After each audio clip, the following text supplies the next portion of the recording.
I think I'm now ready to pass the microphone on to board member Amanda Castaneda, who will introduce today's speaker and also give us some feedback on our first live conference since the pandemic began.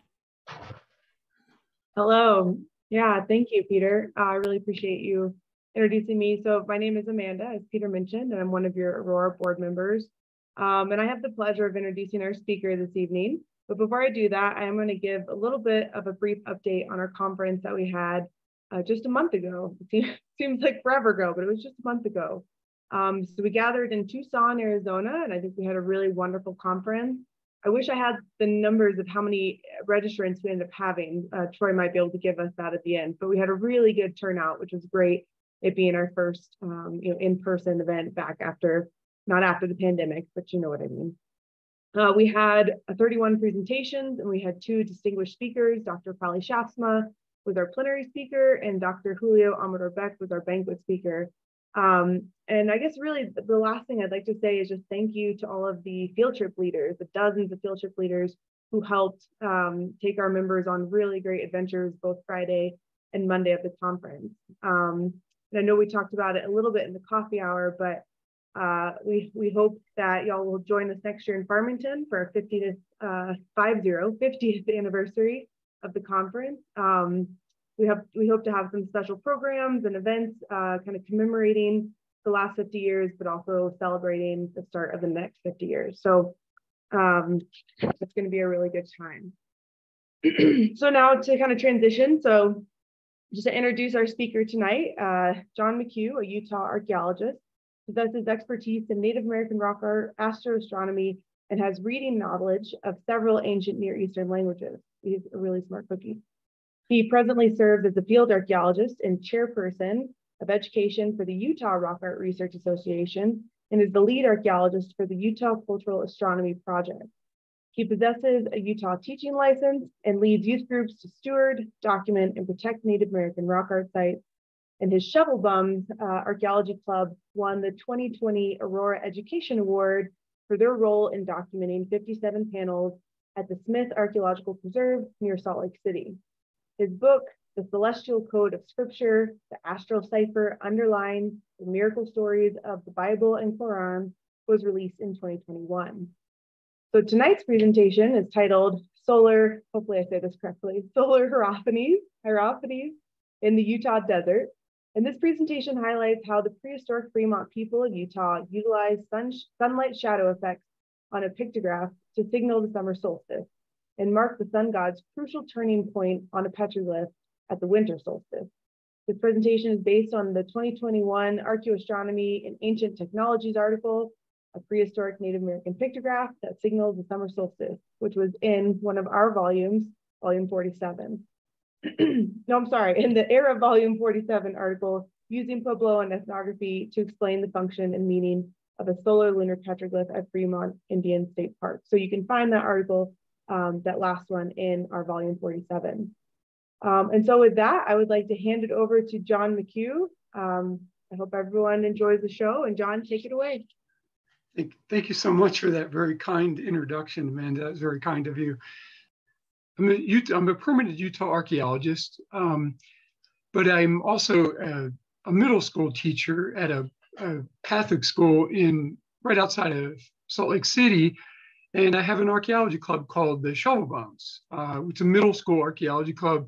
And the kids went out and documented, they steward and document sites for the BLM and for the State Historic Preservation Office. And so they actually won the education award for their role in documenting 57 panels at the Smith Archaeological Conservancy right outside of Salt Lake City. There's a couple pictures of them. So in the field, just so you know, like those kids right there, Chantel and Connor and Peyton, they actually found an undocumented petroglyph right there. So that was kind of exciting. And there I was on for a second. So, so those sisters right there, Brooke and Jade did a science project on vernal alignment on that site right there. There's kids at one of the excavations that we attended. So there's one of my students working, documenting a site. Another one of my students, Allison, measuring a petroglyph. They actually, these two girls, Isabella and Allison, are 8th grade and 7th grade and 6th grade, and they actually presented at the Utah Rock Art Research Association on stewardship of Native American rock art in Utah. And in 2019, 2 of my students presented cataloging rock art at the Smith Archaeological Conservancy, a middle schooler's perspective. Emma was an 8th grader and Daniela was a 7th grader then. We did all this under public archaeologist Elizabeth Hora, who works for the State Historic Preservation Office. There are the girls presenting at that conference. Some of you may have actually attended it. There they are on the field being attacked by midges. That's Emma and Daniela. There they are at the conference after they presented. There's me. This is a great picture. That's Jim Farmer, who's one of the foremost authorities on Southwestern Native American rock art, standing next to Daniela and Emma right after they presented.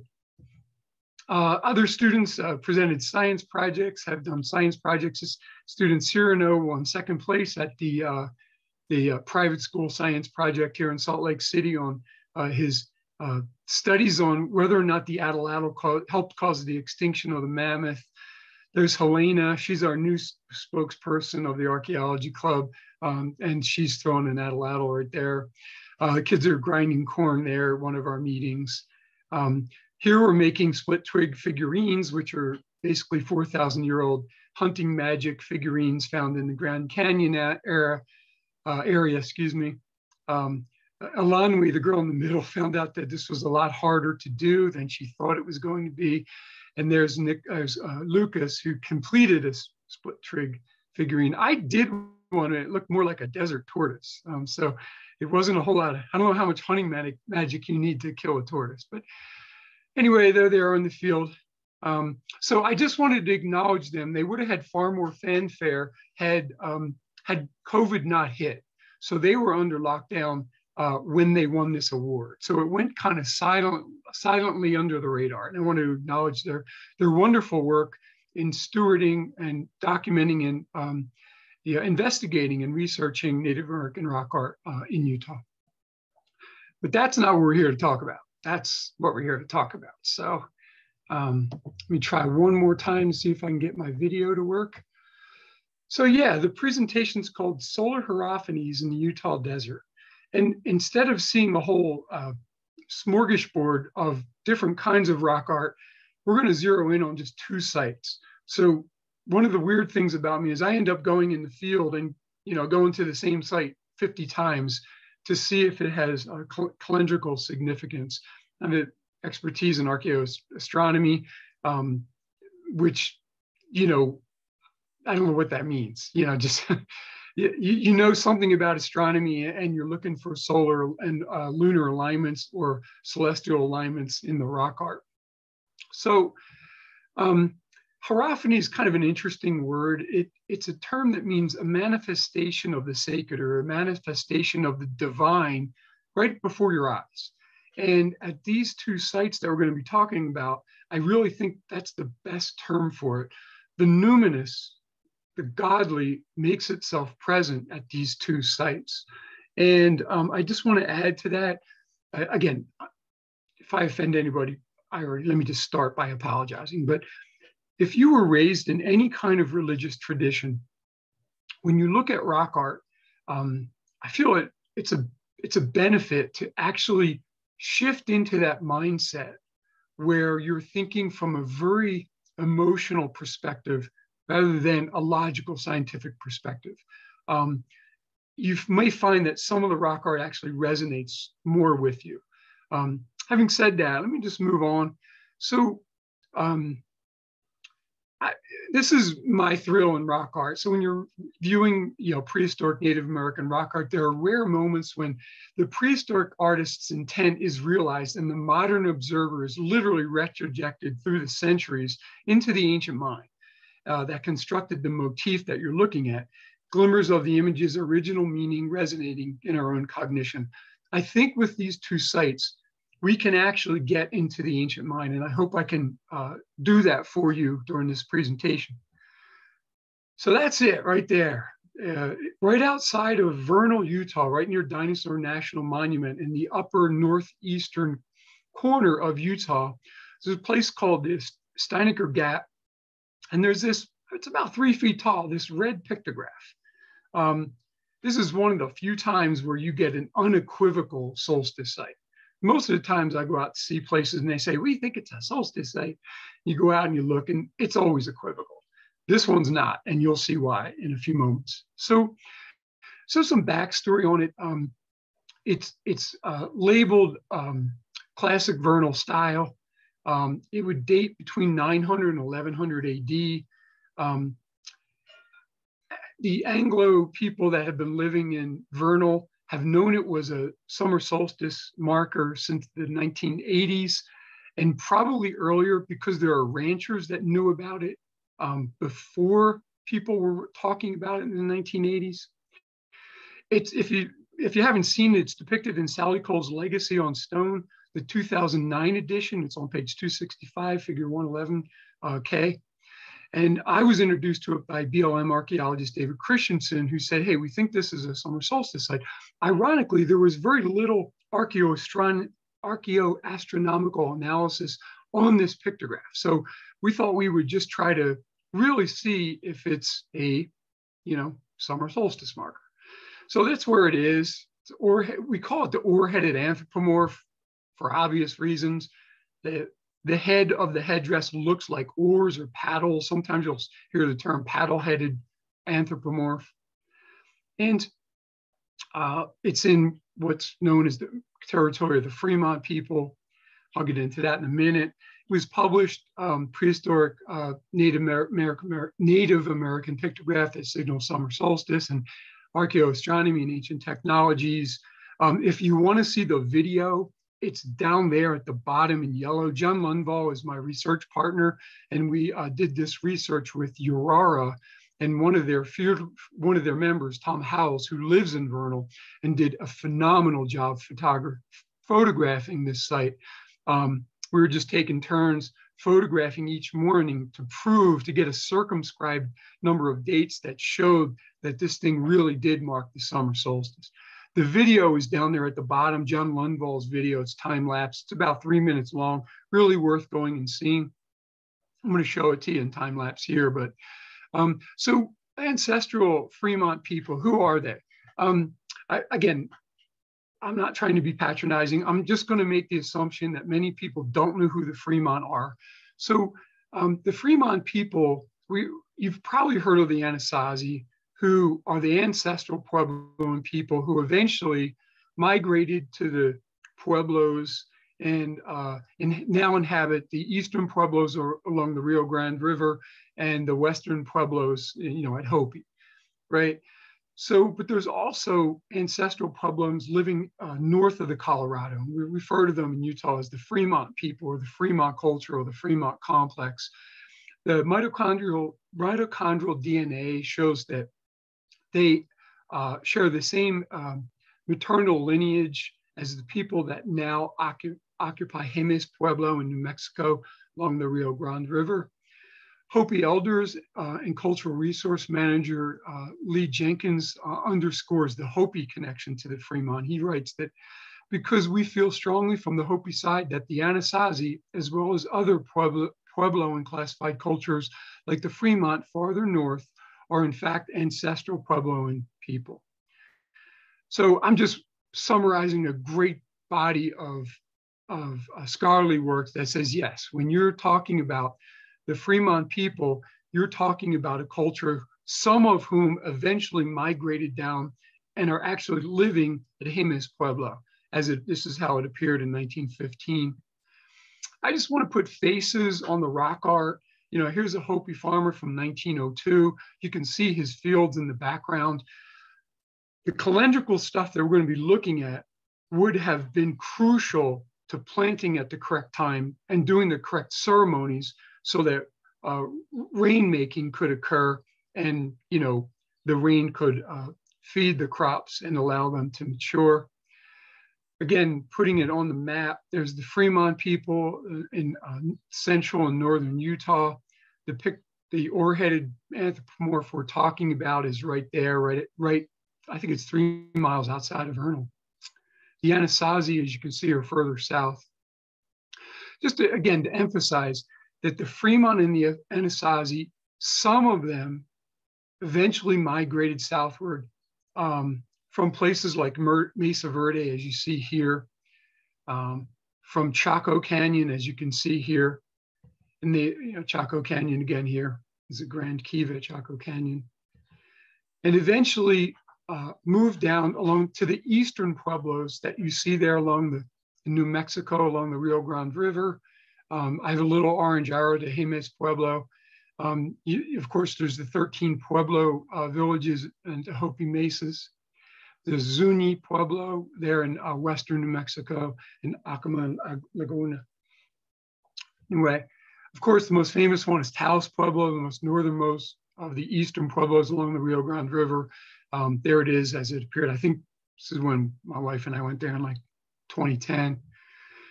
So the Fremont, they really weren't Pueblo and builders. They lived in pit houses, very much like basket maker people, basket maker 3 people. You could make the argument they eventually evolved to social complexity of Pueblo 1 period.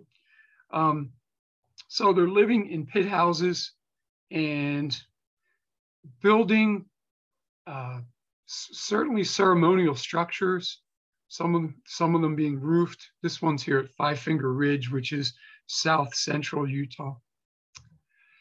But that's what I need to explain right now is really crucial. So, the Puebloan people embed themselves, they embed their calendar into the landscape. So summer solstice occurs.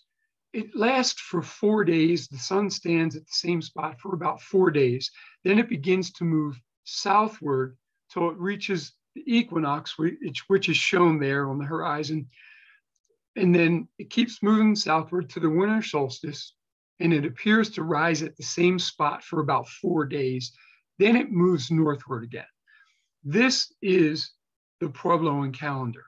Those turning points, the turning point of the sun at the solstices, are the crucial points during the year. You have to enact ceremonies to make sure the sun is going to turn, because if not, everything's going to go out of balance.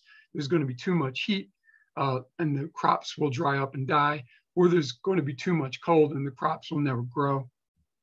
Of course, archaeoastronomy, I'm showing you a picture now. This is Fajada Butte. This is the sun dagger at Fajada Butte. This is marking the summer solstice. You can see the Fajada Butte spiral right there, the sun dagger. It also has other alignments. It makes this alignment at the equinoxes, at the 2 equinoxes, the vernal and autumnal equinoxes. And at the winter solstice, it makes daggers that look like that. So I just want to say, I wrote for a book review once. I wrote, when Carl Sagan announced this finding, that the sun dagger marked the summer solstice, as you see in that picture, in episode 3 of Cosmos in 1980, the discipline of archaeoastronomy, which had once been viewed as the rafest intrigue of archaeologists, astronomers, anthropologists, and ethnographers, was suddenly transformed into a valid subdiscipline of Southwestern antiquarian study. It put it on the map. It was actually a valid form of study. You could do it now and not be considered woo-woo, And you see a lot of celestial iconography, even in like the Kachina dolls. You can see the Mastap has the Big Dipper and Pleiades on its mask and the sacred hand. Then of course, the various calendrical events that are marked by the rising and setting of the sun enact ceremonies that need to be commenced so that there's going to be successful agriculture. So now we're going back to our 4-headed pictograph, right? Vernal, Utah. And so there it is. I'm going to point a couple things out. There's a close-up of it. Notice there's a bunch of petroglyphs underneath it. A lot of the ethnography suggests that anytime you see a bullseye, you're looking at a sun. It's very likely that this pictograph is painted right over an older calendar. I'll go into that later.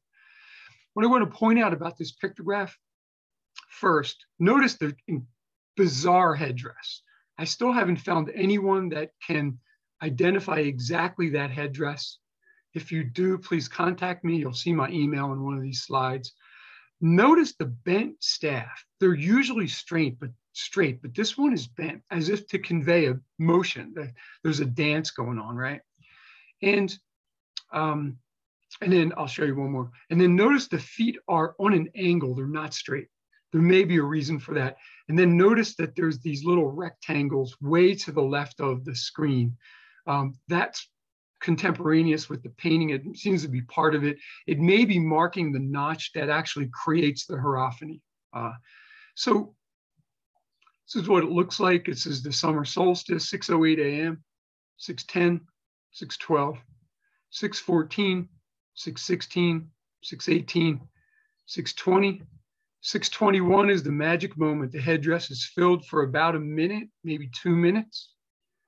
And it continues, 6:22, 6:23, 6:24, 6:26, 6:28, 6:30, 6:32, 6:34, 6:36, 6:38, and then 6:40. At 6:40, you get a very peculiar event. The feet of this, I'm going to call him a sun god, because that's the only word that can come to mind when I'm at this site. This solar deity is actually standing on a shadow of Earth, and it appears to be intentional. So I'll try to give you close-ups of that. That's 6:08, 6:14, 6:21. There's a close-up at 6:21. Then at 6:40, you can see the feet are off.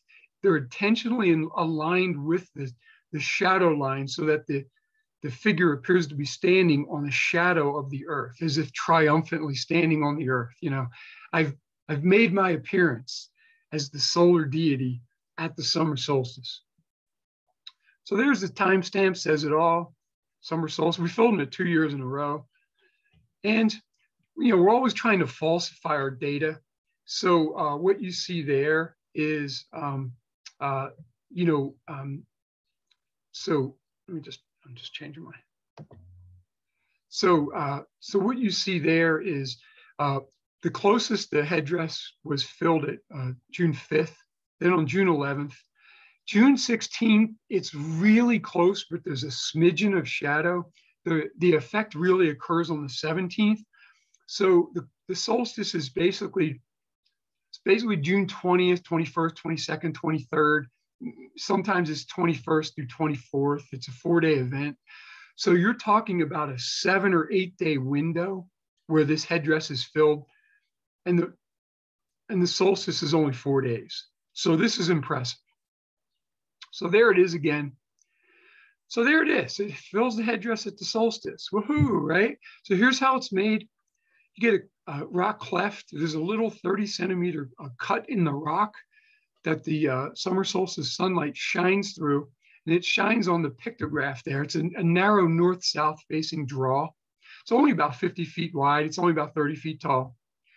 There's another angle of it. You can see the cleft in the rock, and there's the pictograph. It's about 50 feet away from the cleft. The large headdress reminds me of the two-horned priests praying here in a Hopi ceremony in a kiva. Kiva, of course, and I'm assuming you know what a kiva is, but kiva is a semi-subterranean structure that many Pueblo Indians use. It's a ceremonial structure. When I talk to middle schoolers, I describe it as a semi-underground church. And they actually build that hole in the floor in the front of the fire pit there, closer to the left. It's called a sipapu. Sipapu is the place of emergence in Pueblo people. They believe they came from an underworld through a hole that led into this world. So in essence, you have a Native American version of Genesis embedded right in the floor of the kiva, the sacred ceremonial structure. And I just want to show that this is the Zuni Pequin from 1896. This is his sun shrine, his solar observation site, which is also a sacred site.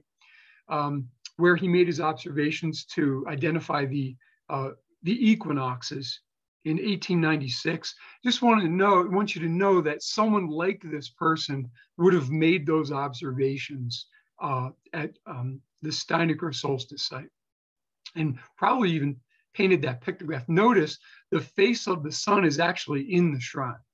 So there it is right there, is the face of the sun. This is at Metsakia. So I just want to emphasize that the calendar is so deeply embedded in religion and agriculture that there's an San Ildefonso Pueblo, one of the farmers said, there are two livings, right? One is agriculture and the other one's religion, you know? So again, the calendar isn't like we have this secular calendar where you whip out your phone and you look, find out what date it is. It was embedded into the agricultural and the religious life of ancestral Puebloan people.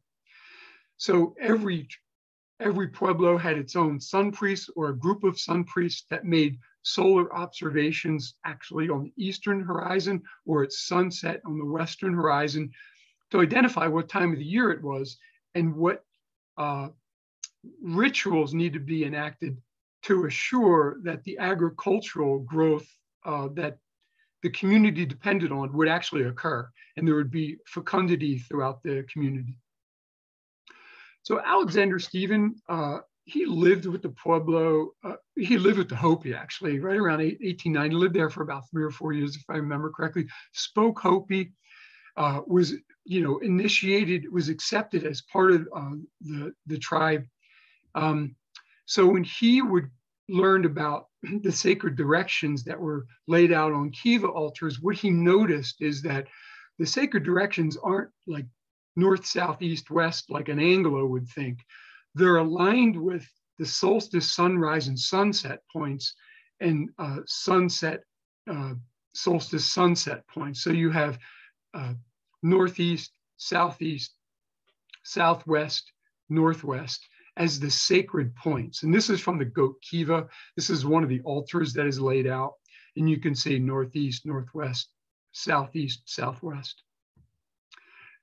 So what's really intriguing and what really becomes clear when you start reading the ethnography, and this is from Stephen, is the sun priest's power didn't come with just identifying the solstice. You had to anticipate it by a certain number of days. So the winter solstice, which Stephen was privy to, December 2nd, the sun priest would start making his solar observations. And what he knew is that these are sunset operations. So these are observations, they're in the west. So what he noticed, what he knew, what the sun priest knew, what his wisdom was from previous sun priests was that at December 10th, there would be a specific notch on the horizon that the sun would set behind. And that's when you made your announcements. That identified the solstice was about 11 days out. And that's when you made your announcement to the community, and you had to make the ritual foods, you had to practice the dances, practice the songs, practice the prayers, and decorate the masks so they're updated and looking pretty. And oftentimes this is associated with a tally mark, where you're etching something into a calendar stick. This is a Pima calendar stick. This is not ancestral Puebloan, but it gives you an example of a Pima calendar stick. This is a Hopi calendar stick. This is probably lunar, dates to about 1920. And so the religious officers, and here we're talking about Azuni again. So the Pequin, or the sun priest at Azuni would, he awaited the prayer and sacred song, The Rising Sun. This is Frank Cushing writing this down. Not many such pilgrimage are made ere the sun looks at each other and the shadows of the solar monolith, monument of Thunder Mountain, and the pillar of the gardens of Zuni lie along the same trail. So actually, there's a gnomon. There's basically the Thunder Mountain is used as a kind of gnomon, and the ancient site itself is part of a gnomon, a shadow alignment for the vernal equinox and the autumnal equinox. Then the sun priest blesses, thanks, and exhorts his father, the sun god, while the warrior guardian, that's the master priest of the bow, who's with the sun priest, responds as he cuts the last notch in his pine wood calendar, and both hasten back to call from the housetops the glad tiding of the return of spring. So there it is. There's a summer solstice. There it is. It's marked right there in that pictograph. However, the magic of the sun priest is that you have to be able to anticipate that event. So what happens is this. So we're looking at excavation reports and everything. We're looking for some kind of calendar stick, or some kind of, at Zuni, for instance, after the 10th month, they have a 49 knot rope, and they count after the 10th full moon, after the vernal equinox, they untie one knot in that 49 knot rope, which leads them to the winter solstice date, which is what they celebrate from. So we're looking for some kind of count. Couldn't find it. We're even counting the little frills on the staff, because that bent staff is really unusual. And then Tom Howells, who's on our Utah Cultural Astronomy Project team, sends this picture from June 10th, 11 days before the solstice. So this is a 2-day event, occurs on June 10th and June 11th. And it anticipates the solstice by about 10 or 11, 12 days, depending on, remember, the solstice is a 4-day event. This is very likely the indicator that the sun priest used, and that's very probably why that staff is bent the way it is. It's to mark the indicator, indicating that the summer solstice is about to occur 10 or 11 days later. And now we can announce to the community, yes, make the ceremonial foods. Yes, decorate the masks and the headgear. Yes, practice the dances and the rituals, which must be executed perfectly. So just, again, falsify this information. June 2nd, that's closest it came to lining up with the frilled staff. June 5th, that's closest it came. Even on the solstice, you can see it's off a little bit, but it's not off on June 10th, which is anywhere between 10 and 14 days before the solstice, depending on when you want to celebrate the solstice. Very likely that indicated to the sun priest that here comes the solstice. Now, the sun god has actually spoken to me, and I'm going to announce the event to my community so that we can have a successful solstice and eventually enact the rainmaking that needs to occur to make sure the crops grow. So this is just an example. So this is Stephen. He says, just as the sun began to peer over the eastern horizon, Hanyi, standing on the roof of the maternal family house, the house of Shaliko, announced the winter solstice ceremony. Now, this isn't the summer solstice, but this is an example of how it would have been done. Men are to meet in all the kivas on the 4th day from now. So last night after sunset, 6 religious officers met at the sun house, which is Tawaki. Tawa is just the Hopi name for sun. It's the sun god. Ki is his place or house. So after filling the pipe with tobacco and smoking in succession, they consulted, and it became determined that the sun had reached its appropriate setting place. They determined to have Crier Chief announce the winter solstice ceremony on the following morning. Again, you're anticipating the solstices. You've got to announce it many days beforehand so everybody can get ready for this very important religious event. Ironically, I'm presenting the night before Christian Easter, which is absolutely lunar based.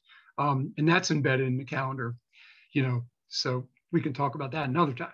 Anyway, so you had to enact the proper rituals that would allow rainmaking to occur. So anyway, so there you go. You got your solstice marker, and then you got your solstice alignment. Okay, so that's all grand. Woohoo, let's go home, right? Well, there's a little more to it than that. So about a half mile to the west, identical figures can be seen on a pictograph. And these guys are a little different. One is holding a staff. Notice how straight it is, which is how most of them appear. But notice in their one hand is a knife and a head. Notice in the lower pictograph, you also see a knife in the figure's left hand or right, and then a head in the right hand or left. So there's the upper head hunter. There's the lower head hunter. So then you're thinking to yourself, well, wait a minute, what the heck's going on here? So here they are. So I was at this site, we call it the Colette site. Those figures, it's not calendrical, but they are painted directly facing the summer solstice sunrise, that's the summer solstice sunrise. So that is at 6:27 in the morning. It's a L-shaped alcove. There is many rock art on this there's much rock art all over this alcove. Pictographs, petroglyphs, they're depicted, they're painted so they match up face the summer solstice sunrise. So oar-headed anthropomorphs are frequently associated with head taking and specifically facial scalp taking. So let me show you what I mean. So there's an oar-headed motif. You can see the stone knife in the figure's left hand there. In the figure's right hand or left, that may be a scalp stretcher. In excavation, my mentor is a guy named Joel Janetsky, and one of his papers is on actually scalp stretchers that were excavated. They weren't actually excavated. I think they were looted at various sites, and the looters eventually turned them in, and they have been they're found, and they've got scalps in them and everything. So there's another oar-headed figure. Notice this one's a petroglyph. Notice there's a facial scalp hanging from its left elbow, or right. Notice you can see the head right there. Notice there's notice the oar heads here are stippled. They're not painted in, of course, they're pecked in, they're stippled in. You see between the two stippled oar-headed figures, you see a facial scalp. You see what looks like somebody who's tied up with their hands tied behind their back, someone kneeling down. You got to wonder if that person's fate is going to be the same as the facial scalp that's being held in the head takers here. You can see a rope going to the neck of what appears to be a kneeling figure on the right. So the weeping eye motif, and Polly Shasma has pointed out in several of her papers that this is it's unequivocally associated with warriors. When you see a weeping eye motif, you're dealing with warriors. These warriors apparently had their heads taken off. This is Basket 2, Northern Arizona, Northeastern Arizona excavation. This is a Basket Maker 2 facial scalp. You can see the loop at the top of the head. This is what they're depicting. You can see it there.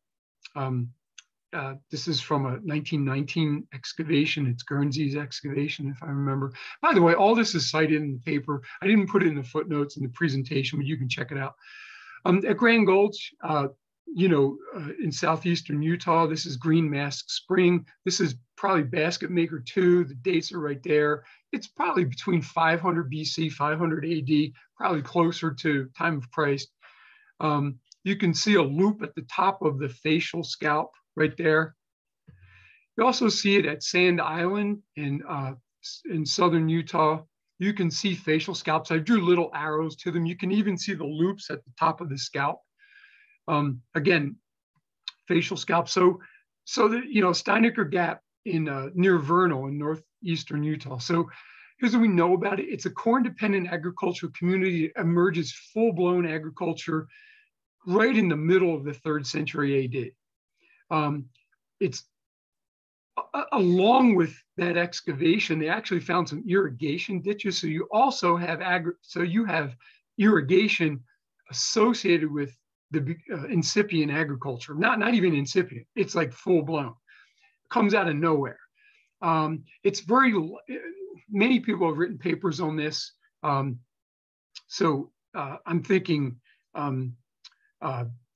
You can just look it up in the footnotes, but it's very likely that migrating Western basket maker people they kind of teamed up with Eastern basket makers and eventually migrated into the Uinta Basin, which is where Vernal is, which is where the Steinecker Gap site is. And they eventually may have brought, facial scalp taking with them as part of the religious ceremony of their people. So this is at Zuni, 1888. This is the scalp pole. You can see a scalp at the top of that pole, 1888 figure. Picuras and Isleta, Pueblos, the sun god is depicted as a decapitator. Chaveo, who's a Hopi Kachina, in a petroglyph near Sikyatki, an ancient petroglyph, a prehistoric petroglyph. You can see Chaveo is definitely a head taker. It's a Mimbres bowl. Some people think that this doesn't look like someone getting their head cut off. I wouldn't want to be the guy at the bottom of the figure in that bowl. So I'm interpreting that as someone about to lose their head for ceremonial purposes. So is there a connection between facial scalp taking, the summer solstice, and the weeping eye motif in ancestral Puebloan thought? Well, the astronomer Ray Williamson, he's written a wonderful book, Living in the Sky. If you haven't read it, you really should. Summer solstice is a time of ritual dances for the Pueblo, part of the object being to celebrate the turning of the sun and to encourage him to remain northward and high in the sky for a long period in order to provide the warmth and light for the crops. Still, the primary purpose is to encourage the Kachina spirits to bring the rain. Again, here's one of the rain dancers at Hopi. I'm just showing the very elaborate ceremonial masks that you see in the Kachina dances. There's Tablita, one of the Kachina dances. This is really interesting. So the Maya maize god is depicted by a decapitated head. This is the Dresden Codex. You can see right there, the maize god is a decapitated head with the sprouting kernel of corn coming out of his nose. Mayan scholar Carl Taub writes that the foliated severed heads clearly symbolize the cob, which is the mirror of maize, cut from the stalk. It's probable that the disembodied tonsured head also represents the harvested maize. So this is where we get to Puebloan people thinking by analogy. And Elsie Clues-Parson, one of the world-class ethnographer, she writes that Puebloan people are thinking by analogy, taking the resemblance of a kind as an explanation of the relationship. This use of resemblance as a principle of cause and effect or a means of determining effects is a conspicuous habit of the Pueblos controlling and fundamental in their ceremonial life. Like causes or produces like. So you're like, well, that sounds really primitive. Well, before you say something like that, let me point out that it's not an accident that Jesus Christ, the Christian Son of God's birthday is on December 25th. And it's not an accident. December 25th, so the sun moves southward. Then it sets on the 21st, 22nd, 23rd, 24th. On the 25th, it starts to move perceptibly north again. It's the rebirth of the year, which is why Jesus's birth was December 25th was the date assigned to Jesus's birth. When the Christian church assigned that date to Jesus's birth in 334 AD, they too were thinking by analogy. So again, it's embedding, people don't realize how pagan Christianity is, and that's one of my other specialties, but that's not what we're here to talk about. Anyway, they're thinking very much like the Zuni Pequin, who's watching the sun on the horizon, or every sun priest in the Pueblo religious pantheon, when they made Jesus' birthday December 25th. So Matilda Cox Stevenson, again, another world-class ethnographer, she writes that So what I'm trying to get at is there's something to this scalp taking and making it rain. So she writes that the scalp ceremony is enacted about every 3 or 4 years to please the gods of war, that they will intercede with the Sun Father and the Council of War Gods for rain. Elsie Clues Parson in 1929 says Tewa speaking Pueblos refer to the scalps as Pose'e, which is light rain. Ruth Bunzo, again, at Zuni writes that the sun priest proclaimed, with bloody head, the enemy reached the end of his life, which segues into description of how the Zuni beast bow priest states, and they tore from the enemy his water-filled covering, and they're referring to his scalp. So there's something about scalps and rainmaking that existed among the ancestral Pueblo and ideological belief system. So the Pueblos of Nambe and Aslita, the scalps are called Pasee, light rains, and the people say that we are going to have a little rain. The Posee, or the scalps, are crying. So you see in ancestral Pueblo and basket maker times especially, ritualized torture. So again, in Grand Gulch, you have, Weatherall called it cave number 7. It had about 90 bodies who appear to have been tortured. And I'm wondering if the weeping eye motif that you see in the facial scalps, as you see in this rock art motif, are not thinking by analogy. In other words, you take a captive and you beat them so badly that they actually produce tears. As someone who used to play competitive basketball in high school and college, I've actually had my orbit broken before, and I assure you, you cry when you get your orbit broken. I wouldn't be surprised that this captive is going to get his orbit broken. And that may be what those weeping eye motifs, those warrior marks are. So the summer solstice signals the turning of the sun and the need to induce rain. The weeping eye motif, my team and I believe that the weeping eye motif depicts instances of torture in which sacrificial captives were tortured to the point of tears, their teardrops symbolizing raindrops needed for the crops to mature after the summer solstice, and thereby eliciting rain from heaven. In the same way, the maize god is a decapitated ear of corn. If you cut off the ear of corn from the stalk, you can reenact that by cutting off a sacrificial victim's head, and you will have a successful harvest. Again, so summer solstice is the turning of the sun. It's the need to induce rain. The rituals need to be enacted. One of them is facial scalp taking, which ensues as an invocation to produce the rain. And discovery of these oar-shaped headdresses among a historic tribe could reveal where the Vernal Fremont migrated, who they became.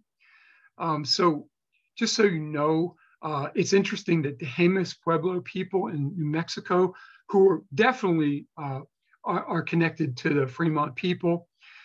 So they eventually migrate to Jemez. During their migration occurs sometime around 1300 AD. That's interesting. At Jemez Pueblo, Tawa is the spoken language. The closest known language to Jemez and Tawa is the Kiowa tribes, language. And remember, the Kiowa are a Plains Indian tribe, and they first appear in the ethnography around Yellowstone in the mid-1500s. And so one avenue of research might be that if the Kiowa language spoken by the Plains people, the Kiowa tribe, they may be an offshoot of this Jemez Pueblo. They may be one of the migrating Fremont people that migrated out of the Uinta Basin where this Steinecker solstice site is. So if the oar-shaped headdress can be found in historic Kiowa usage, then it may indicate that the Vernal Fremont migrated out of the plains to become the Kiowa. So if you find any information on that, feel free to email me at that email. So the next petroglyph, the next hierophany I want to take you to is a Fremont Indian State Park. This is at the Fremont Indian State Park is in south central Utah. And pretty demure little petroglyph. It's at American Indian Rock Art article that we published. We used, we think that it shows a winter solstice, the turning of the sun at the winter solstice. And I'll describe why. So there are a bunch of images that appear to have various celestial relationships. This one is at Fremont Indian State Park. Here's one that's definitely a solstice, summer solstice, winter solstice, and autumnal and vernal, autumnal and vernal equinox marker. I could go into that. There's the vernal equinox alignment right there. But we found several of them. But this one is a little demure little petroglyph. It's only about 40 centimeters tall. It appears to show interlocking suns and what appears to be a crescent moon below them. There it is. It's a Paiute tribes member sketch of this. This is back from the mid-1980s when the salvage archaeology recording of all the rock art in Fremont Indian State Park was done.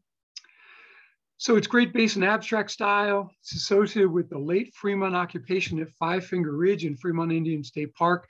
That dates to 1100 to 1350 AD. So there it is. You see a little, what looks like a little black dot at the bottom on the ground just below the petroglyph. It's an ear of corn. You can see it right there. We never got it radiocarbon dated, but we're in the process of trying to get it radiocarbon dated. However, when you turn around and you look at that dual suns crescent moon petroglyph, that's what you're looking at. That is the winter solstice sunset. And it literally faces the winter solstice sunset. And it's not calendrical. It doesn't mark there's no time reckoning going on at that site. It just appears to be, hey, we're aligning this with a sacred moment in our calendar, the winter solstice. So as I pointed out earlier, Stephen's living with the Hopi Indians. The sun priest has to be able to anticipate the occurrence of the solstices and the equinoxes. And so they know that on December 10th, the winter solstice, the sunset's going to be marked by a notch on Eldon Mesa that they call Luhavu Chuchumo. If I butchered the Hopi, please forgive me. So there it is right there again. So we couldn't, I mean, there's no notches on the winter solstice sunset. However, when you stand at this site and you go like this, 120 degrees to the left is the winter solstice sunrise. And that does occur over a distinct notch that you can see there over the mountains that overlook Fremont Indian State Park. So when you stand at this petroglyph, you can literally see the winter solstice sunrise, the winter solstice sunset. And, you know, Michael Zielik, who is a New Mexico University astronomer, writes that sun watching sets the calendar for two main purposes: to establish the ritual cycle and to set a planning calendar. And I'm speeding the presentation up here so we can conclude this. But he adds that agriculture and religion are so intertwined in the Pueblos that they reinforce each other. Puebloan ethnography demonstrate that the sun is conceptualized as a deity, and observations of the solstices and equinoxes are made by the sun priests, various sun priests. I already showed you that the Fremont, some of them ended up at Jemez Pueblo. Others appear to end up as the Kiowa tribe in Oklahoma. Jemez Pueblo, of course, Eldon Mesa, where the sunset occurs. So the dominant calendrical event that was observed and calculated by the Puebloan people and the sun priests is dramatized in the religious ceremony of the Puebloan people was the winter solstice and its associated rituals. Ethnography indicates that the December solstice was an exceedingly solemn time in Puebloan religion life. Among the Hopi tribe, it was called Soyal, and they're anglicizing those pronunciations, which is the winter solstice ceremony. again, I explained why the winter solstice is so important. It's the conviction that the sun god was believed to move southward and then stopped on the winter solstice until reaching that house where he lingered for 4 days. If he continued, if you didn't coax him back, the northward turn didn't occur, and the Pueblo people didn't coax the sun back to warmer weather, the sun would roll off the edge of the world into the underworld, and this world would be plunged into darkness and death. Everything would die in this world. So Alexander Stephen emphasizes that the dramatization of the sun's motion or progress was the most significant part of the winter solstice ceremony. They actually enacted a dance in the kiva that's described by Titiev, where they actually dancers control the sun's motion, the sun god's motion, so that he moves northward again. And so again, there's also a bunch of corn effigies are left at various sun shrines at Hopi. And I'm wondering if the corn that can be seen under this petroglyph is a time when maybe real corn effigies were left as offerings. So again, the other piece to this is that the moon at the solstice is a very special moon. It's called the dangerous moon. It's a time when there's no work done. The Soyal moon is a time when the Hopi should be afraid, is what Stephen tells us. Parson says that there's a numerous societal taboos enacted during Soyal, including prescriptions against visiting, idle conversation, grinding foodstuff, communal rabbit hunts. Prohibitions are grounded in the conviction that the moon god may kidnap and sacrifice a child at this time of year, probably in concept connected with the belief that child sacrifice enabled the moon to move across the sky. And that shows up in the ethnography. Hopi parents are said to smear pinyon tree gum on an infant's forehead so that the baby's forehead stuck to the chest of the mother and it adhered to the mother's breast, and the moon god could not abduct the baby. So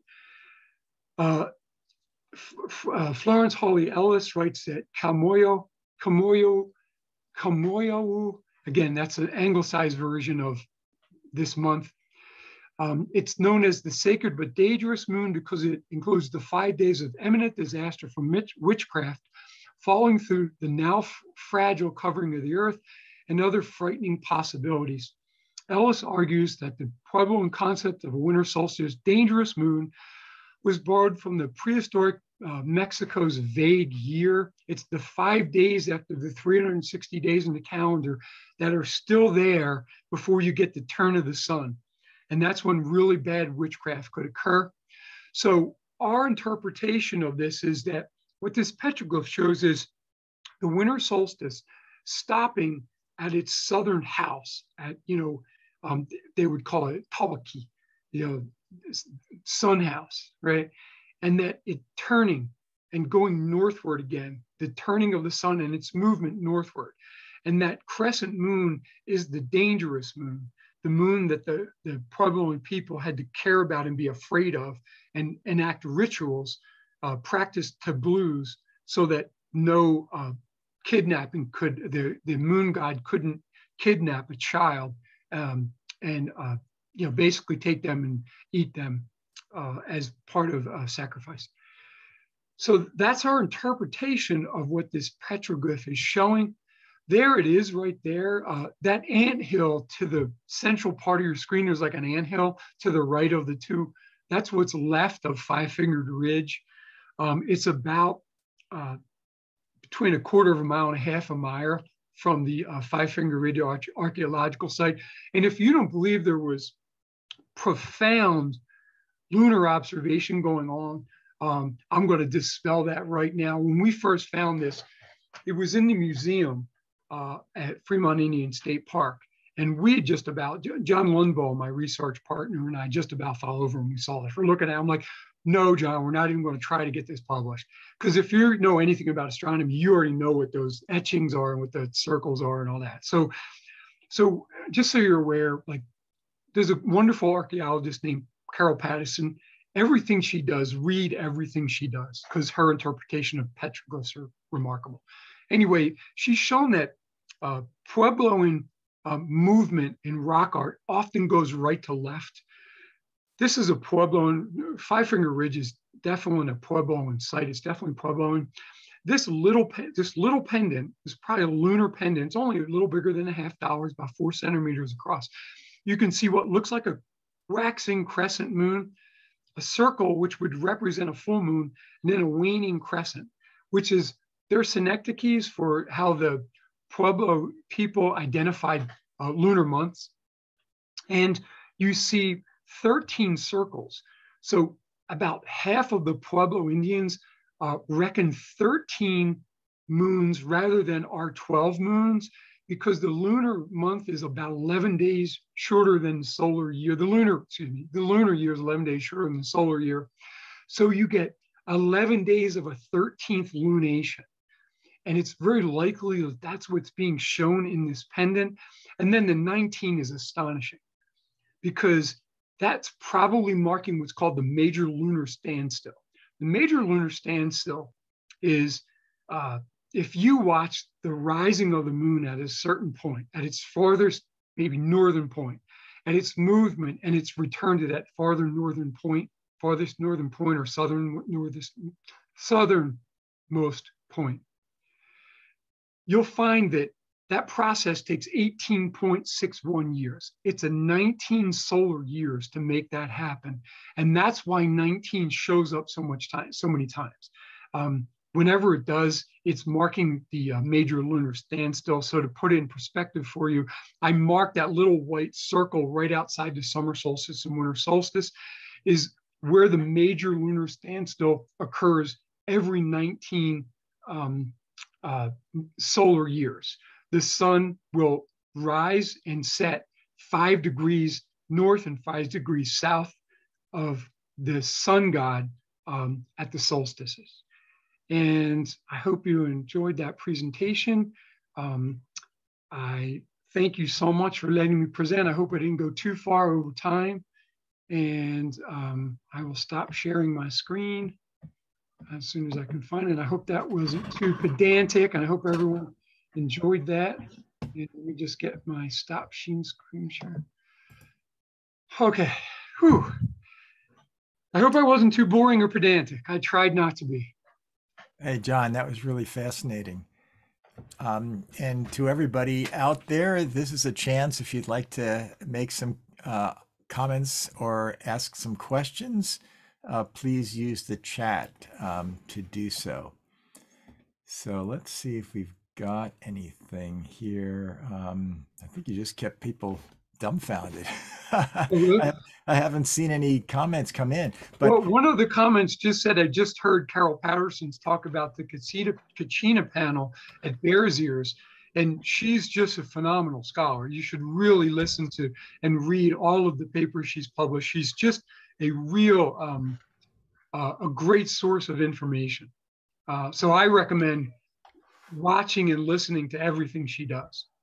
Yeah, thanks. You said you were going to have your email available in case somebody wanted to write you about some sites. Yeah, I can actually put that up. Let me just say. So I'm going to put my email up right here. So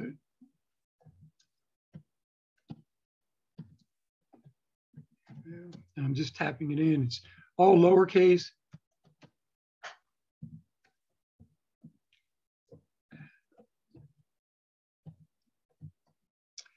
And I'm going to just, hopefully that's going to do it. So you should have, I just direct messaged everyone. Maggie, thank you. Somebody just said that was a fascinating presentation. I have to entertain middle schoolers. So I have, I'm trying to not be boring, and they've got shorter attention spans than retirees. At least I think. Yeah. Okay. So we do have some questions. So going back to that first site, you showed how there was a cleft in the rock, which caused that V-shaped dip that then aligned with the headdress. Is there any indication that that was modified, or was that a natural cleft that they just were able to use as is. Yeah, it's really fascinating. It's total. It looks to be totally natural. Nothing looks to be modified. However, if you recall, the the the vernal Fremont, they take on agriculture in about 250 AD, and they do it hardcore. They've got irrigation ditches, and vernal's a tough place to grow corn. It's a short growing season, and um, you see what look like these bullseyes underneath the pictograph. And I'm wondering if that's the original calendar. I wonder if they knew how to read the sunlight shadow effects off of, there's about 4 different um, uh, bullseyes, which are in rock art interpretation, according to ethnography, they're suns. And I'm just wondering if that pictograph is going right over an older calendar, and they knew exactly where to put that thing at the summer solstice, which they Right. could. So along those lines, given that you have photographed it, throughout the whole area around the sun, around the solstice, can't you use those photographs to see whether there were effects on those circles, the white circles? Yeah, and it's very, again, there's nothing that would make you say it's nothing like Fahad Butte, where you say, oh, there's no doubt about it. The pictograph is, when I saw it, my first thought was, okay, let me find all the ways this can't be a summer solstice site. And I expected this to be like a month-long interaction, and it's not. It is tight. It's about 7 at the most, 8 days, and it is really remarkable. And they clearly painted it already knowing where the summer solstice was, and they put that oar-headed headdress, which is a horrible name. I'm sorry about that name, but it's the best I can come up with. But yeah, it maybe just further analysis. I mean, it's somebody's master's thesis or doctoral dissertation, because we have all the photographs. It would just be a matter of going over that. Maybe I need to get one of my shovel bums on that one. Yeah. Say, there's a science project for you. Tell me if there's a calendar here. Right. Now the timing of that is not exactly at sunrise. It's somewhat after sunrise, if I'm remembering correctly. Is there Yeah. anything that goes on exactly at sunrise when the sun crests that the opposite peak there? Yeah, I've not seen that. I've seen alignments, but to be clear though, Peter, in the draw where the pictograph is made, the sun appears on that panel at 6:08. So only a few minutes later, it hits that panel. It sort of sacralizes that panel, makes it a sacred place a few minutes right before the interaction with the headdress occurs. Yeah, and how high up is that? Not very far. I mean, it's probably 15, 20 feet. It's not very far. It's a really narrow draw. In fact, it's hard to get everybody in there to view that thing. You got all the cameras going and stuff like that. And John Lundvall, who's a wonderful public speaker and an outstanding photographer and an outstanding scholar, he's usually the one entertaining. He's there drinking his coffee and sipping and chatting with everybody. I'm at some other site by myself, ravens pooping on me or something like that, trying to film another site to see if there's an alignment there. So we always joke that John's, if you remember, Penn and Teller, he's Penn. Remember, Penn did all the talking and Teller was the quiet guy in the background. Uh-huh. I'm the guy that's getting pooped on he did all the, I'm lining up the cameras and all that stuff and standing there when the sun's rising. But John does outstanding photography too. I'm only joking if John ever watches this. He's an Yeah. outstanding. So 15 feet high, that would require that they took a ladder or something in order to paint that? You could probably do it standing on the ledge there. It would be a little awkward. You'd have to contort your body a bit, but you could do it. You could do it without a ladder. I think you could do it without a ladder.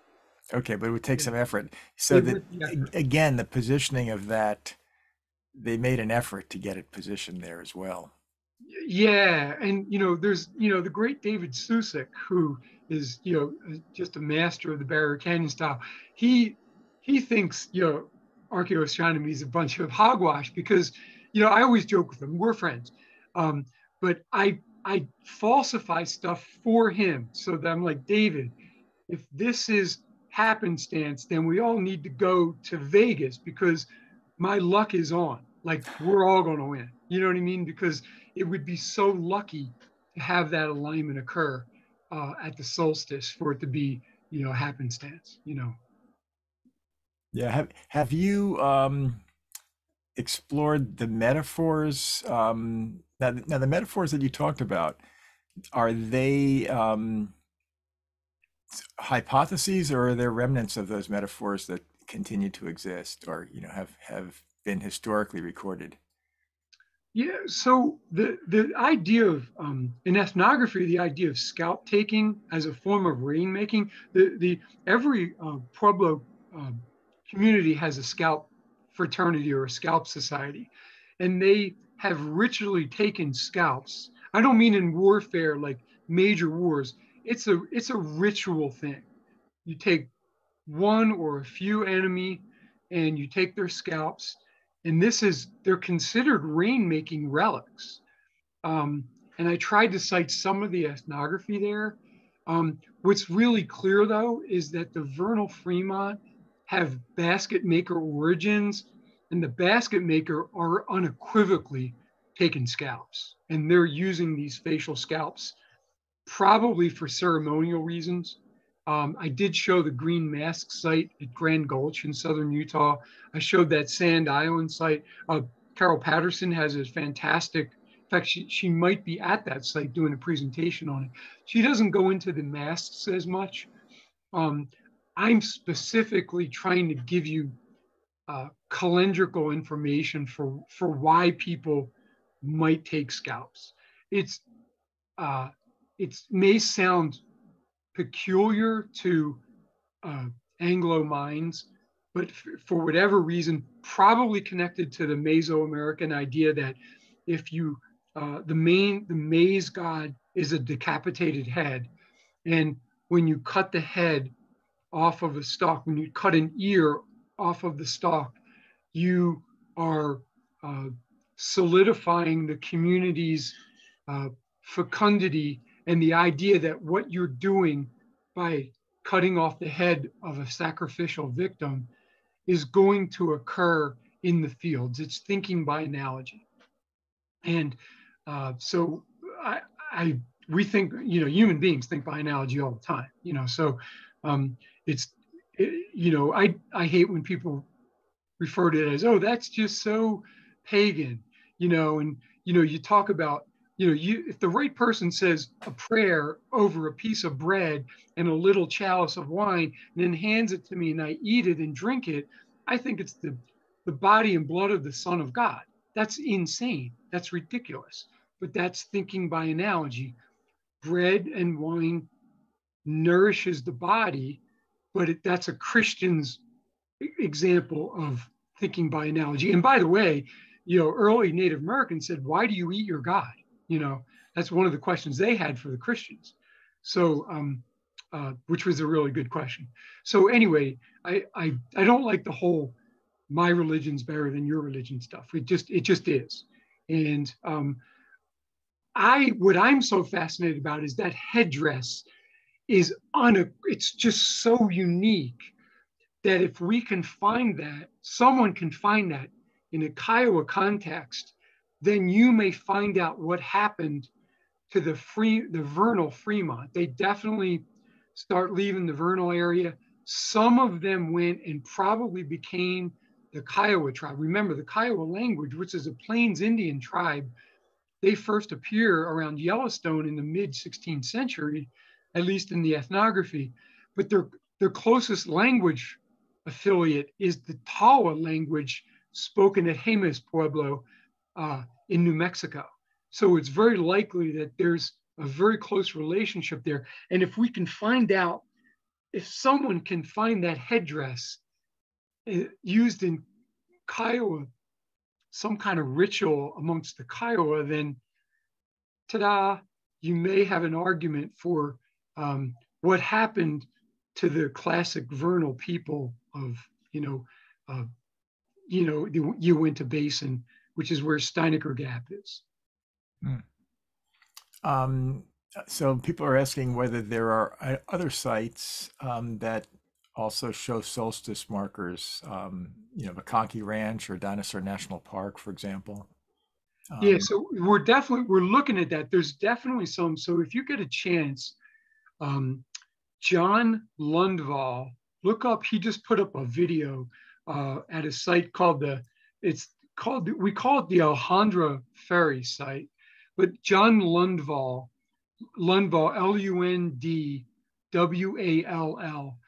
he has just put up a fantastic video. He's got his own channel.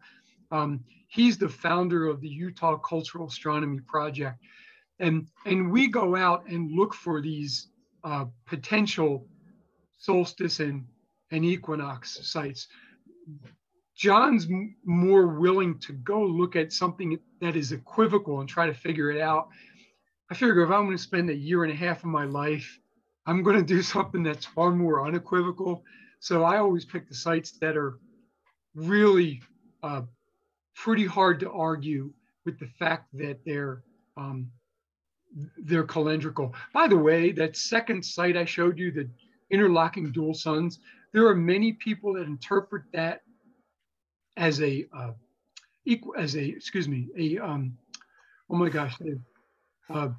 eclipse.